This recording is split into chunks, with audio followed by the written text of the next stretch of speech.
Hello everyone, आप सभी का स्वागत है विजडम किस ऑनलाइन प्लेटफॉर्म के ऊपर। मैं नितिन शर्मा स्वागत करता हूं। जैसा कि आप सभी को थंबनेल के अंदर नजर आ रहा है कि क्या आप जानते हैं पसलियां रिब्स के बारे में।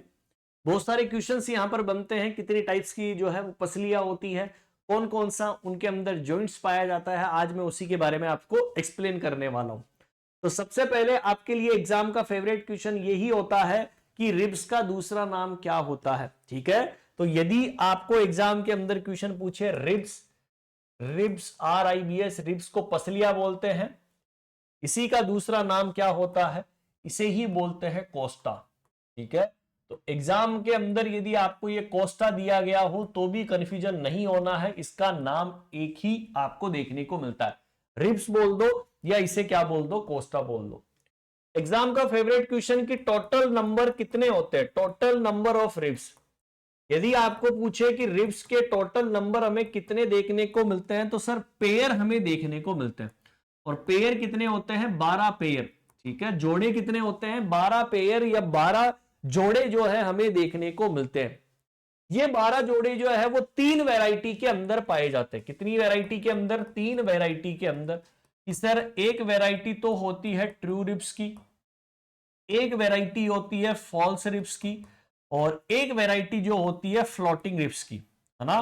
कौन कौन सी, कौन से नंबर होते हैं, इन सभी के बारे में मैं आपको बताने वाला हूं।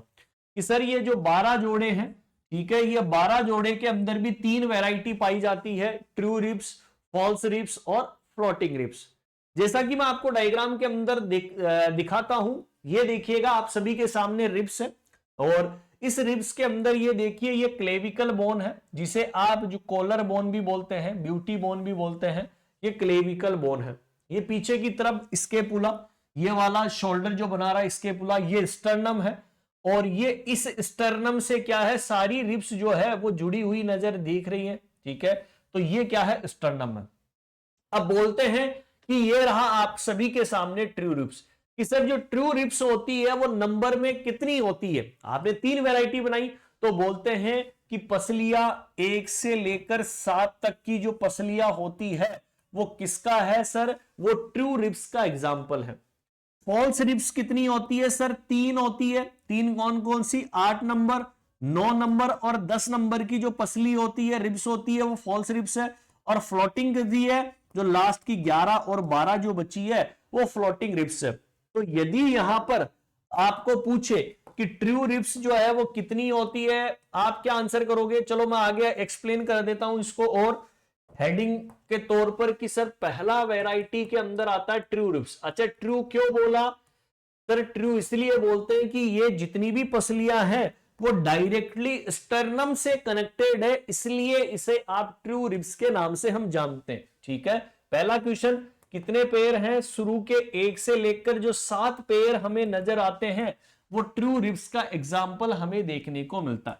इसे ट्रू क्यों बोला, क्योंकि ये directly connected with the sternum. ठीक है, क्योंकि ये डायरेक्टली स्टर्नम से कनेक्टेड है, इसलिए आपने इसे ट्रू बोला, सत्य बोला कि हाँ ये एक्चुअलिटी के अंदर क्या है, कल जो है वो कनेक्टेड है।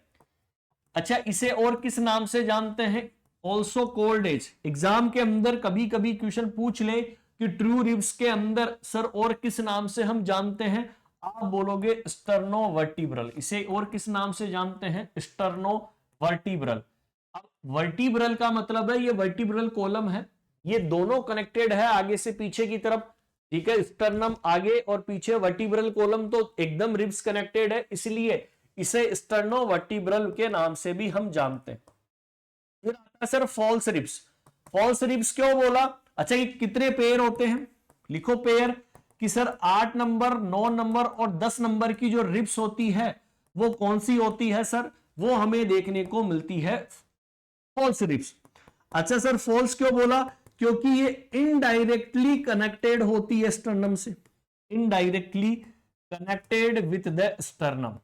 ये इनडायरेक्टली क्या रहती है, स्टर्नम से क्या है, कनेक्टेड रहती है, इसलिए आपने इसे क्या बोला, फॉल्स रिब्स के नाम से हम जानते हैं। अच्छा, और इसका दूसरा नाम क्या है, ऑल्सो कोल्ड एज। जैसे इसका नाम हमने लिखा था, सेम इसका और किस नाम से जो है हम जानते हैं फॉल्स रिब्स को, आप लिखोगे वर्टिब्रोकोंड्रल रिब्स। क्या बोलते हैं इसे, वर्टिब्रोकॉन्ड्रल रिब्स। क्लियर है? तो vertebral chondral ribs false ribs का एग्जांपल है। लास्ट थर्ड पॉइंट कौन सा आता है सर? वो आता है फ्लोटिंग रिब्स, कि तैरती हुई। फ्लोटिंग का मतलब हवा के अंदर है, कहीं किसी से कनेक्टेड नहीं है। सर कौन सा पेयर? अरे कौन सा पेयर हमें देखने को मिलता है? और 11 नंबर और 12 नंबर की जो पसलियां है वो क्या होती है सर? फ्लोटिंग रिब्स का एग्जाम्पल है। ठीक है, कि सर ये कहीं से भी कनेक्टेड नहीं है। Do not connected with sternum, do not connected with the sternum, कि सर ये हमारी स्टर्नम से कनेक्टेड नहीं होती है। कौन सी? Floating ribs. कोई फ्लोटिंग रिब्स किसी से भी कनेक्टेड नहीं है। सर इसका दूसरा नाम क्या है? फेमस एग्जांपल, फेमस क्वेश्चन बनता है कि यदि आपको पूछे कि सर फ्लोटिंग रिब्स का दूसरा नाम क्या होता है, आप क्या बोलोगे? इन्हें ही बोलते हैं वर्टिब्रल रिब्स। इन्हें ही क्या बोलते हैं? वर्टिब्रल रिब्स के नाम से हम जानते हैं। तो तीनों क्वेश्चन क्या क्या बनते थे? कभी भी स्टर्नम के साथ कनेक्टेड नहीं होती है, जैसा कि डायग्राम के अंदर आ रहा है। 1 से 7, 1 2 3 4 5 6 7। देखो आगे की तरफ क्या है? स्टर्नम है। पीछे की तरफ क्या है? थोरेसिक स्पाइन पीछे की तरफ है। ठीक है, तो पीछे की तरफ से कनेक्टेड है। फिर नीचे की तरफ आए 8 9 10, इनडायरेक्टली कनेक्टेड है स्टर्नम से। ये देखो डायरेक्ट नहीं है, इनडायरेक्टली कनेक्टेड है। ये देखो यहां से कनेक्टेड है। लेकिन फ्लोटिंग रिब्स सर ये तो हवा के अंदर ही है, कहीं जो है जुड़ी हुई नहीं है। ये केवल पीछे की तरफ से वर्टिब्रल कॉलम से जुड़ी हुई है। इसी कारण से इन्हें वर्टिब्रल रिब्स आपने दिया, नाम दिया। ओके, तो सारे क्वेश्चन जो बनते थे रिब्स के ऊपर, आई होप सबको समझ में आ गया होगा। कोस्टा के नाम से हम जानते हैं। एक छोटी सी कहानी मैंने आपको सुनाई रिब्स के बारे में। यदि आपको वीडियो अच्छा लगा है तो कमेंट बॉक्स के अंदर जरूर कमेंट करिएगा। नए दमदार इसी तरीके की वीडियो मैं आपको प्रोवाइड कराऊंगा। Thank you so much.